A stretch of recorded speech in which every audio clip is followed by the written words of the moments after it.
pedir aos irmãos que abram suas Bíblias lá para o livro de Josué, no primeiro capítulo. Vamos ler um pequeno texto que tem lá.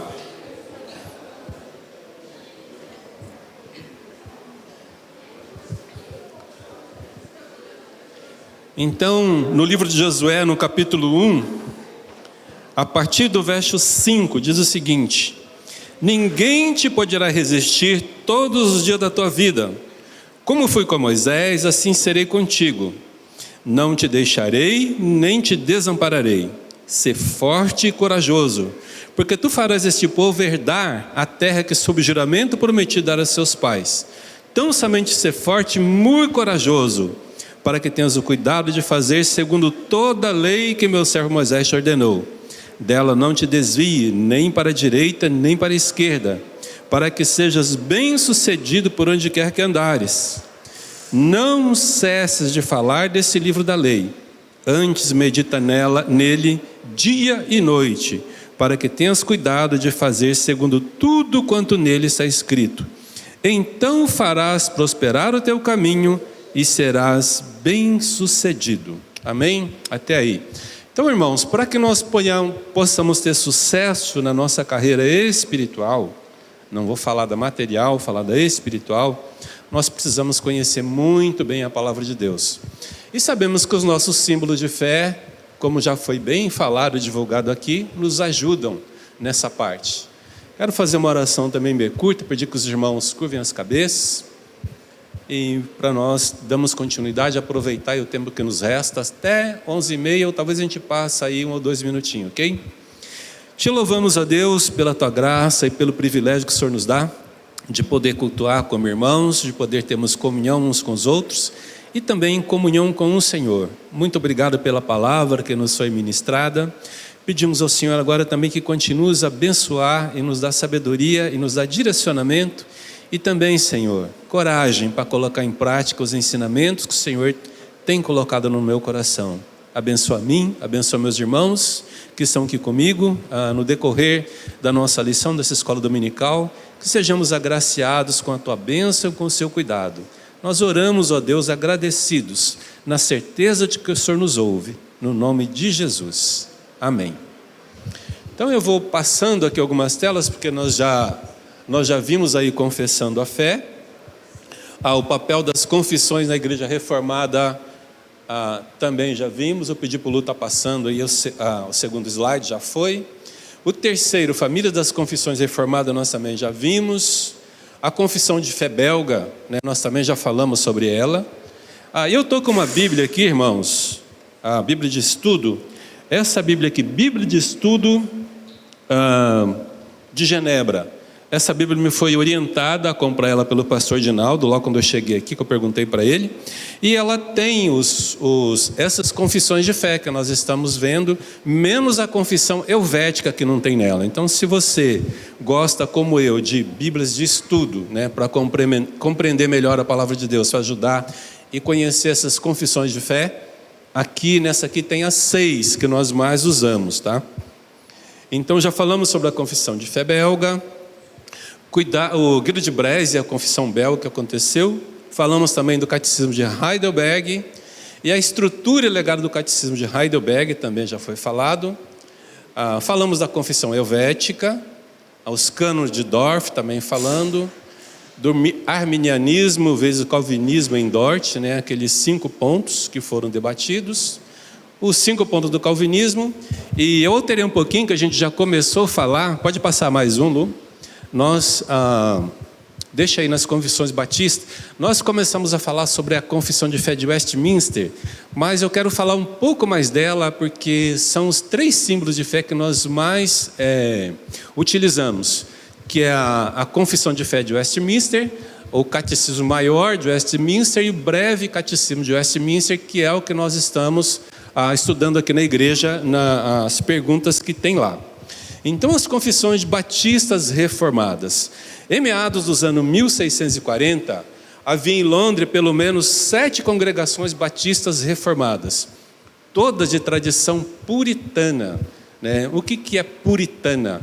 Puritana é um segmento, né, de irmãos que eram calvinistas também, batistas, E eles não queriam deixar entrar nada de doutrina que fosse da Igreja Católica no meio. Então eles eram denominados de puritanos. Então, liderados por John Spilsbury, William Kiffin e Samuel Richardson. Essas igrejas publicaram a primeira confissão de fé londrina, que é também essa Confissão Batista Reformada, tá? Em 1644, lançada enquanto a Assembleia de Westminster estava reunida. Então, enquanto a Assembleia de Westminster estava lá para ser formada, né, ela foi lançada durante, quando ela estava reunida. Então, para que ela foi? Foi para corrigir a confusão com os anabatistas. Alguém sabe o que é anabatista? Alguém quer falar para nós aí? Anabatista, não tem nada a ver com Ana, né?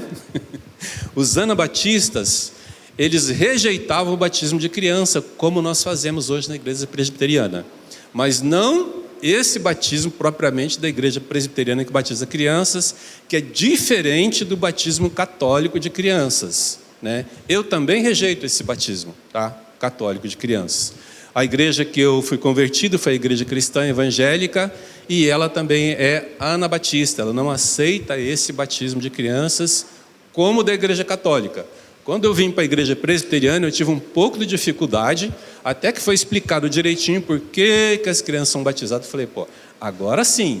Aí começou a falar também dos catecismos. Opa, daqui a pouco vai ser a igreja católica. Aqui tem catecismo, batiza criança. A gente foi compreendendo o que é, foi entendendo, e hoje meu coração é 100% presbiteriano. Então, os anabatistas rejeitam esse batismo de crianças, como tal é feito na igreja católica. E também demonstrar solidariedade com os calvinistas da Europa Ocidental. Então essa confissão batista, essas confissões batistas reformadas, foram exatamente surgidas para resumir bastante aquilo que eles desejavam.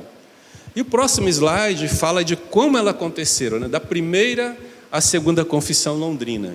Então em 1644 saiu a primeira confissão. Ela foi publicada pelo menos 2 tiragens no primeiro ano. No ano de 1646, ela teve uma edição leve, que foi corrigida, e foi publicada no dia 30 de novembro de 1646. A segunda confissão aconteceu no ano de 1677, foi lançada anualmente, baseada em Westminster e na Declaração de Savoy de 1658. E ela foi também publicada no primeiro Encontro Nacional de Batistas Calvinistas, conhecido como a Confissão de 1689. Então essa Confissão Batista tem todos esses nomes aí, Segunda Confissão Londrina, e também conhecida como a Confissão do ano de 1689. Mais uma tela aí. A Collins e Cush e a Segunda Confissão Londrina. Então William Collins estudou na França e na Itália, graduado em teologia na Inglaterra, recusou conformar-se à igreja da Inglaterra e em 1675 aceitou o pastorado da Perry France Baptist Church em Londres. E esse outro nome é Nehemiah Koch, originalmente membro da igreja de John Bingham em Bedford, aprisionado com Bingham por pregar o evangelho, foi ordenado ao ministério na mesma reunião em que a igreja chamou Bingham para ser seu pastor. Então os 2 pastores usaram Westminster e a Declaração de Savoy como base, mas fizeram modificações em batismo, governo da igreja e outros pontos, como observa Robert Oliver. Essas diferenças não devem obscurecer a concordância predominante. A confissão batista pode ser reconhecida claramente como pertencente ao segmento da teologia evangélica, que flui da Assembleia de Westminster. Então ela praticamente é como se fosse a mesma confissão de fé de Westminster, com algumas pequenas mudanças para ficar mais de conformidade com o que os batistas pensam, tá? E algumas diferenças que eu conheço da igreja batista, que eu posso falar para vocês. Eles não aceitam o batismo por aspersão. O batismo lá é sempre feito por imersão. Na maioria das igrejas batistas, não posso dizer se todas, mas as que eu conheço, elas têm um tanque de água, onde todos os batismos são feitos ali por imersão. Então eles são, no momento do batismo, são emergidos ali na água e puxados de volta. Tem todo um simbolismo para isso, né? Que é como você entra dentro da água, é como se você morresse para si mesmo, e quando você volta ali da água, onde você pode respirar, é como se você renascesse com Cristo. Então esse é o simbolismo que a Igreja Batista tem. E algumas outras também diferenças com relação à direção da igreja, né? Nós, presbiterianos, temos como regra, né, que o conselho é feito justamente para todas as questões da igreja, passam pelo conselho, ela não fica simplesmente só com o pastor. A Igreja Cristã Evangélica, por exemplo, de onde eu venho, ela aceita o batismo presbiteriano e aceita também o batismo por imersão. Então não fazíamos na época, a Igreja Cristã Evangélica, distinção de batismo, a menos o batismo que foi feito na Igreja Católica. Eu fui batizado na Igreja Católica e quando eu fui convertido, quando Jesus converteu meu coração, eu fui ser batizado, eu também não reconhecia esse batismo porque eu não sabia nada do que significava e não foi feito de uma forma como é feito aqui na Igreja Presbiteriana. Então, na Igreja Cristã Evangélica, como a Batista, as pessoas são batizadas, os membros são batizados, mais ou menos lá pelos seus 15, 16 anos, quando eles já têm entendimento do que é arrependimento, como tem também entendimento de que é conversão de alma, né? E eles se sentem verdadeiramente convertidos, então eles são batizados lá por média de 16, 17 a 18 anos. Um pouco diferente aqui do que é a Igreja Presbiteriana. Então, essas são provavelmente assim as diferenças mais conhecidas. O microfone vai chegar até o senhor, seu Cícero, para que todos ouçam. A Igreja Batista, a partir dos 12 anos, já considera apto para batizar. Outra coisa sobre os anabatistas. Os anabatistas hoje é uma seita. Teve um cisma da Igreja Batista. Os anabatistas hoje, eles são um tipo dos essênios. Eles vivem isolados, não tem vida secular. Essa seita anabatista, ela tem na Bolívia, no Paraguai, entendeu? Eles vivem isolados do progresso. Eles se separaram dos batistas. E os batistas, conforme o irmão falou, eles eram chamados de igreja imersionista. Obrigado, irmão. Esse irmão, eu considero ele como um bereano. Lembra que Paulo fala que os bereanos eram mais nobres do que os de Tessalônica, porque quando era pregada a palavra de Deus, ele estava ali ávido, procurando, buscando conhecer, e o irmão Cícero nos ajuda bastante com isso. Então vamos lá agora à Confissão de Fé de Westminster. Então foi indubitavelmente um dos documentos mais influentes da época pós-reforma. Então a Confissão de Westminster foi produzida numa assembleia convocada em 1643, em meio à tensão entre o rei Charles I e seu parlamento puritano. Então houve ali uma desavença, né? uma tensão ali. E a tarefa original era revisar os 39 artigos, mas evoluiu para estruturar fórmulas teológicas que conformariam a Igreja da Inglaterra à prática presbiteriana escocesa. Então, foi por esse motivo que essa assembleia foi convocada para isso. E mais outra tela, Lu. Então, a Confissão de Fé de Westminster em 1647. Embora a confissão tenha sido composta por mentes teológicas disciplinadas, ela também revela a influência de homens que tinham profundo cuidado pastoral e experiência de pregação. E é uma expressão notável da teologia reformada clássica, elaborada para as necessidades do povo de Deus. Então, os delegados, os escoceses lá em Westminster são esses aí. Alexander Henderson, que era um grande estadista eclesiástico escocês. Esses são os escoceses, tá? Samuel Rutherford, estimado teólogo calvinista e expoente da piedade reformada. George Gillespie, jovem extraordinariamente dotado. Aqui a gente está resumindo algumas características desses homens aí, tá? Do passado. Robert Bailey, autor de Letters and Journal, fonte de vislumbres da Assembleia. Então são assim homens bem eminentes, bem conhecidos, tá? Então delegados escoceses constituíram o mais poderoso grupo da Assembleia reunida na Abadia de Westminster, em Londres. Mas não foram apenas eles, tá? Teve pastores docentes, pastores regentes. Então foi uma grande assembleia que se reuniu para elaborar esse documento.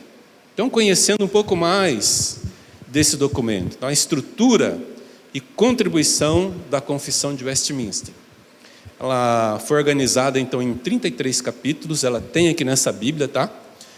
Escrituras como fonte de conhecimento divino, Deus, decretos, criação e providência, estão lá nos capítulos 2 a 6, aliança da graça e obras de Cristo, nos capítulos 7 a 9, aplicação da redenção, lá nos capítulos 10 até o 18, fala também da lei, da liberdade, da igreja e sacramento, nos capítulos 19 e 29, e a doutrina das últimas coisas, né, que é a escatologia, nos capítulos 32 a 36.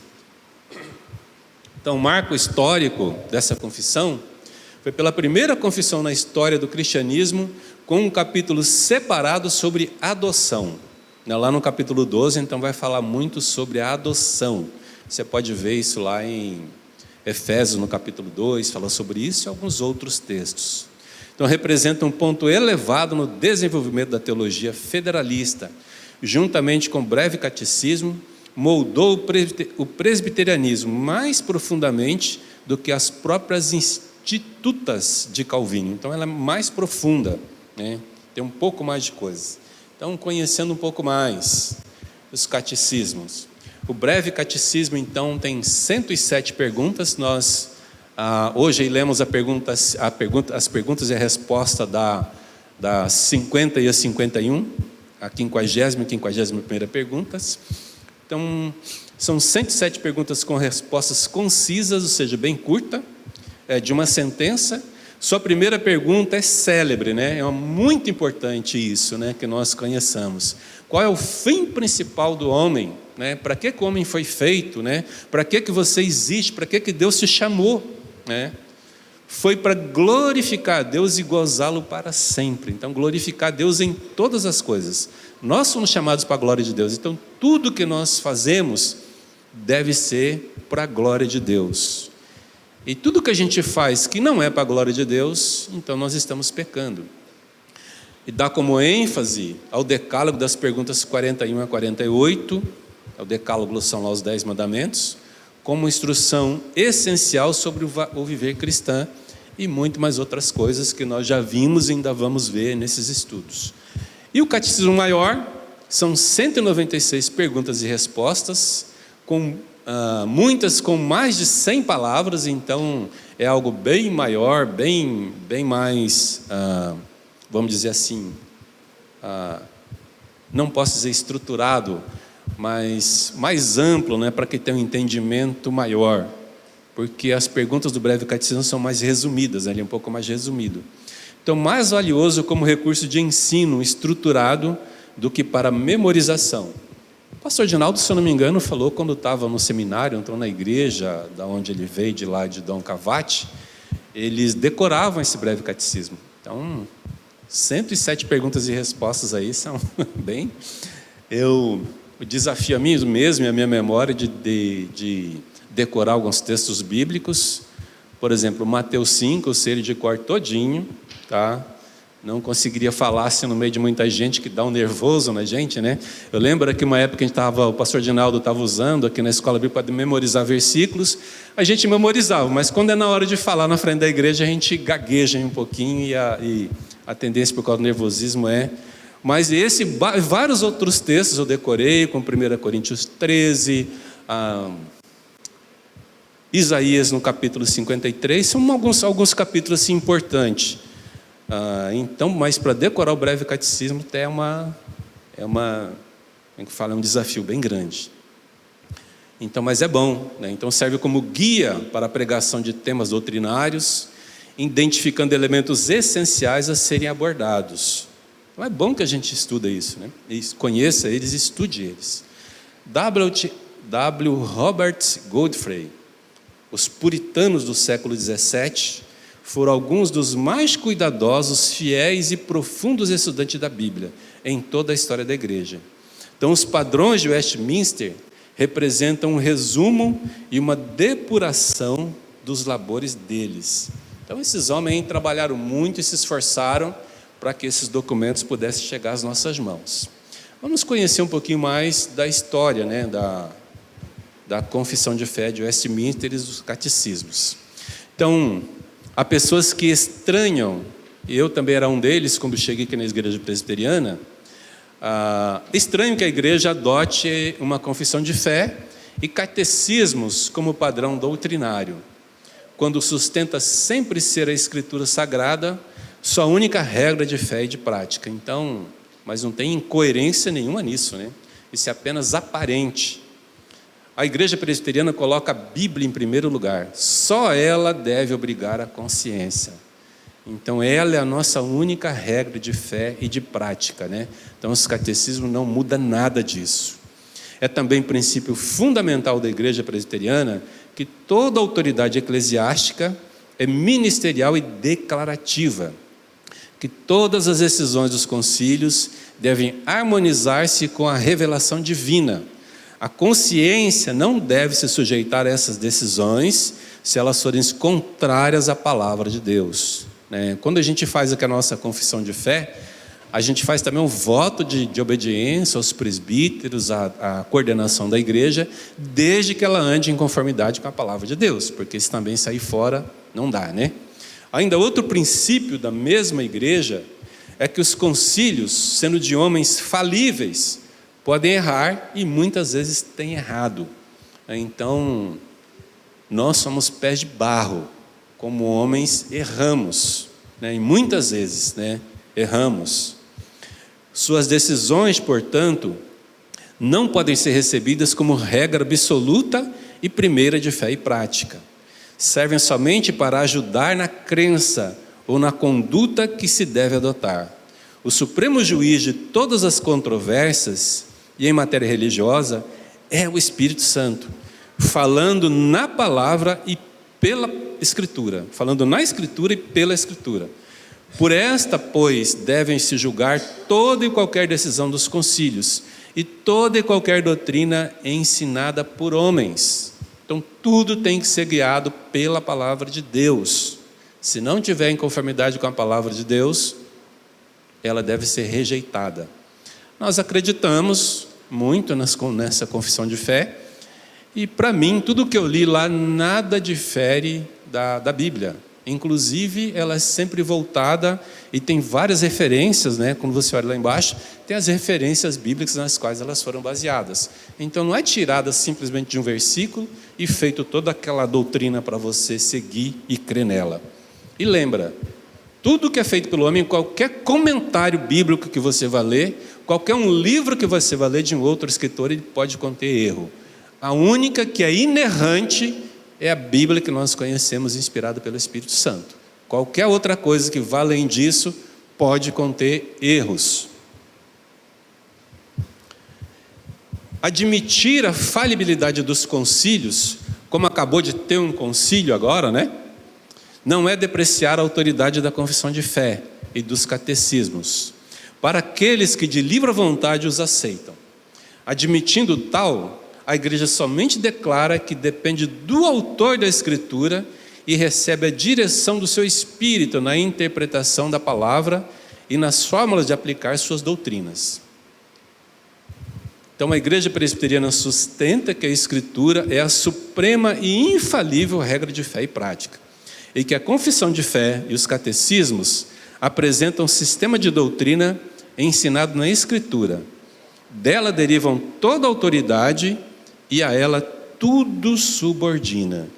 Então, mais uma vez eu friso que a confissão de fé de Westminster e os catecismos, eles são subordinados à própria Bíblia. E é justamente porque cremos que a confissão de fé e os catecismos estão em harmonia com a Escritura, nossa regra infalível, que os aceitamos. Não existe, pois, na igreja presbiteriana duas regras de fé, mas uma só, suprema e infalível. As outras fórmulas são subordinadas e falíveis, necessárias para a pureza, governo e disciplina da igreja. Assim, a experiência de muitos séculos o tem demonstrado. Então, a vivência da igreja, né, por vários anos, a igreja presbiteriana, né, ela realmente vive de acordo com a palavra de Deus. E as confissões de fé nos ajudam a permanecer nelas. Uma nota histórica. Desde julho de 1643 até fevereiro de 1649, reuniu-se em uma das salas da abadia de Westminster, na cidade de Londres, o concílio conhecido na história pelo nome de Assembleia de Westminster. Então, para vocês verem aí que foi na abadia de Westminster, na cidade de Westminster, na cidade de Londres, na cidade de Londres, perdão, não de Westminster, abadia de Westminster, na cidade de Londres. Então, o concílio se reuniu, conhecido na história pelo nome de Assembleia de Westminster. Esse concílio foi convocado pelo parlamento inglês para preparar uma nova base de doutrina, uma forma de culto e um governo eclesiástico que devia servir para a igreja do Estado. E nós adotamos essa prática, né? Então, o culto aqui é bem organizado, se você reparar, ele começa com cânticos, depois passa para um momento de confissão de pecados, depois mais cânticos, mais um texto bíblico. Quando tem Santa Ceia, nós fazemos aqui 2 vezes por mês, no primeiro domingo à noite. Então hoje à noite nós vamos ter a celebração da Santa Ceia, e no terceiro domingo pela manhã, no culto da manhã, nós celebramos a Santa Ceia. Então tudo isso também foi determinado por essa Assembleia. Então os teólogos mais eruditos daquele tempo tomaram parte nos trabalhos da Assembleia. A confissão de fé e os catecismos foram discutidos ponto por ponto, aproveitando-se o que havia de melhor nas confissões já formuladas. O resultado foi a organização de um sistema de doutrina cristã baseada na Escritura e notável pela sua coerência em todas as suas partes. A Confissão de Westminster foi a última das confissões formuladas durante o período da Reforma. Até agora, houve na história da igreja somente 2 períodos que se distinguiram pelo número de credos ou confissões que neles foram produzidos. Então, quais são eles? O primeiro pertence ao século IV e V, que produziram os credos formulados pelos concílios ecumênicos de Niceia, Constantinopla, Éfeso e Calcedônia. O segundo está sincronizado com o período da Reforma. Então, os símbolos do primeiro período chamam-se de credos, os do segundo, confissões. Uma comparação entre o credo dos apóstolos, por exemplo, e a confissão de Westminster, mostrará a diferença. O credo é a fórmula de uma fé pessoal e principia com a palavra creio. A Igreja Católica usa isso, creio no Espírito Santo, não sei o quê, não sei o quê. A confissão de Westminster segue o plano adotado no tempo da Reforma. É mais elaborada e apresenta um pequeno sistema de teologia. A utilidade de uma confissão de fé evidencia-se na história das igrejas reformadas ou presbiterianas, sendo a confissão de Westminster a mais perfeita que elas conseguiram formular. Une e estreita as relações entre os presbiterianos de todo o mundo. Os catecismos especialmente têm servido para doutrinar os crentes nas puras verdades do Evangelho. Esse texto que nós acabamos de ler aí foi feito por John M. Cayley. Temos que dar crédito a quem faz, né? Isso não saiu da minha cabeça não, tá? Então, acho que essa é a nossa última tela. Então, um legado magnífico da verdade doutrinária. Essas confissões e catecismos dos primeiros dias do movimento calvinista promovem um legado magnífico de verdade doutrinária para aqueles que seguiram a tradição reformada. Não podemos deixar de ficar admirados com a notável unidade da teologia calvinistas dos séculos 16 e 17. Então, irmãos, nesse período aí da Reforma, Deus levantou vários homens, né, para trabalhar nela, para trabalhar com ela, para tirar tudo aquilo que tinha sido, vamos dizer assim, enxertado no meio da doutrina da igreja. Se você lê a Bíblia nos Velhos Testamentos, no tempo dos reis, Então alguns reis introduziram várias coisas ali no templo e era assim uma bagunça danada. Então quando entrava um rei piedoso, ele fazia uma reforma. Por exemplo, a reforma de Josias, né? O rei Josias fez uma reforma, ele tirou tantas coisas que tinham, inclusive, se eu não me engano, foi Josias ou um outro rei, mas eu acho que foi Josias também, me perdoe se eu errar. Até aquela serpente que Moisés colocou naquela haste, né? Lá no tempo que eles passaram aqueles 40 anos no deserto, que quando veio aquelas serpentes, e cada um que era mordido para a serpente, se orava para aquela serpente pendurada naquela estaca, era curado, né? Não morria. Então esse objeto foi objeto de culto dos hebreus por muito tempo, inclusive no tempo dos reis, ainda essa serpente ainda era adorada como ídolo, né? E um desses reis na reforma tirou até essa serpente também dali do meio. Então nesse tempo, até o tempo no século XVI, muitas coisas foram entrando aí dentro da doutrina da igreja e que ela foi completamente dispersada. Então Deus levantou homens para trabalhar com essa reforma. Martinho Lutero não foi o primeiro, não. Veio outros também antes dele que veio trazendo, né, e confirmando. E com Martinho Lutero houve assim uma explosão, né, da reforma. Por isso que ele é muito conhecido no meio da reforma da igreja como protestante, porque protestou contra aquelas doutrinas que a igreja católica tinha e se apartou completamente dela. A vontade dele era que a igreja católica ela voltasse, né, para o evangelho. Mas o que tinha ali, venda de indulgências e tantas outras coisas, o coração tão endurecido não permitiu que eles voltassem.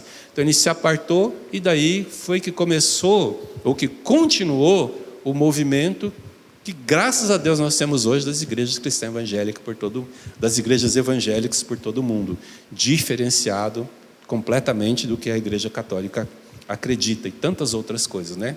Eu louvo a Deus por isso sempre.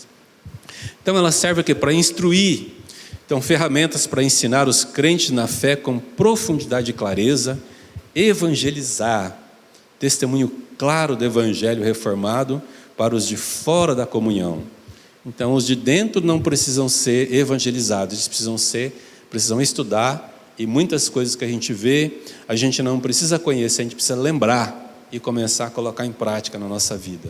Proteger, guardar a igreja contra erros doutrinários ao longo dos séculos. Então, como eu falei na semana passada, quando eu penso nesses símbolos de fé, nos catecismos, como uma redoma, né, que a gente põe para proteger alguma coisa que é preciosa, para que outras coisas não ataquem, né? Então, ela ajuda, se você conhecer, a proteger bem a igreja, para não te deixar se desviar. Então, quando você conhece bem a palavra de Deus, né, essas confissões de fé nos ajudam, né, na interpretação e na prática dela, ajuda para que a gente, ou para que a igreja não se desvie. Então, é muito importante para nós termos ela. Temos mais uma tela ainda, tá? Lu, pode passar? Mais outra tela? Então, as 7 confissões vivas. Vivas porque elas estão em vigor até hoje, tá? Então, em 1561, foi lá composta a Confissão Belga, em 37 artigos, e Guido de Bresse foi o principal editor dela. Então, em 1563, foi quando surgiu o Catecismo de Heidelberg, com 129 perguntas, e os seus compositores ali, escritores principais, foram Ursinus e Olivarianus. Em 1566, veio a segunda confissão helvética, com 30 capítulos, e Heinrich Bullen é um dos principais editores dela. Em 1619, os Cânones de Dort, com 59 artigos e 34 rejeições de erros. Então, a Confissão de Westminster foi do ano de 1647, com 33 capítulos. Foi ele composto pela Assembleia de Westminster, né, que eu já falei bastante sobre ela. Em 1648 foram elaborados os 2 catecismos, né? O breve com 107 perguntas e o maior com 196 perguntas. E assim nós concluímos a nossa aula, a nossa apresentação. Graças a Deus o tempo está hábil. Eu gostaria que nós tivéssemos terminado bem antes, que nós tivéssemos mais tempo, para a gente ter um tempo para a gente orar juntos, sentar uns com os outros. Eu gostaria muito, qualquer dia que eu estiver aqui dando aula, eu vou parar um tempo para a gente fazer isso, para a gente se conhecer um pouco mais. Eu vejo, por exemplo, alguns irmãos estão sempre sentados nesses bancos aqui, outros sempre sentados ali, outros para cá, outros para lá. Eu acho que sou o único que chego aqui, não vou dizer que eu acho que eu sou, estou dizendo que eu sou. Eu sento lá no fundo, eu sento para cá, sento para ali, para se misturar com os irmãos, conhecer melhor os outros. E é muito bom que a gente sai do nosso lugar, senta perto de um irmão que a gente não conhece. Falando dos nossos irmãos da família, tem algum irmão seu de sangue que você não sabe onde mora, que você não sabe o que faz, que você não sabe o nome? Tem? Não tem. Por que aqui tem tantos? Dá uma olhada para trás. Vocês aqui da frente, dá uma olhada para trás. Olha para trás. Você conhece todos aí por nome, hein? Sabe quem é, sabe onde mora, o que faz, sabe quanto ganha. Isso é demais, tá, irmão? Não precisa disso não. Mas é bom que a gente se conheça. Então a minha vontade, já até falei isso no conselho, é um dia parar com a igreja numa dessas classes e a gente sentar-se de lá do fundo com os daqui da frente, tá? Se tiver casal, um casal, sentar com outro casal para orar, conhecer melhor, perguntar onde é, o que faz. De repente você está até precisando daquilo que o irmão faz, o irmão precisa daquilo que você faz no seu trabalho secular. E aí se ajudar a conhecer os outros, conhecer as dores uns dos outros, saber o que a pessoa está precisando para orar por ela. Então isso são coisas que nós devemos fazer. Nós somos uma família, gente. Tá? A família de sangue, quando a gente morrer, vai acabar. Vai ficar essa daqui, ó. Esses irmãos que vocês estão vendo aqui vão ser aqueles que vão perpetuar a sua família lá no céu. Então você vai estar sempre com eles. A morte vai nos separar da família daqui da terra, mas não vai separar nós da família do céu. Amém? Então, que Deus os abençoe. Tenha um excelente dia, um excelente almoço e volte à noite para a Santa Ceia. Amém?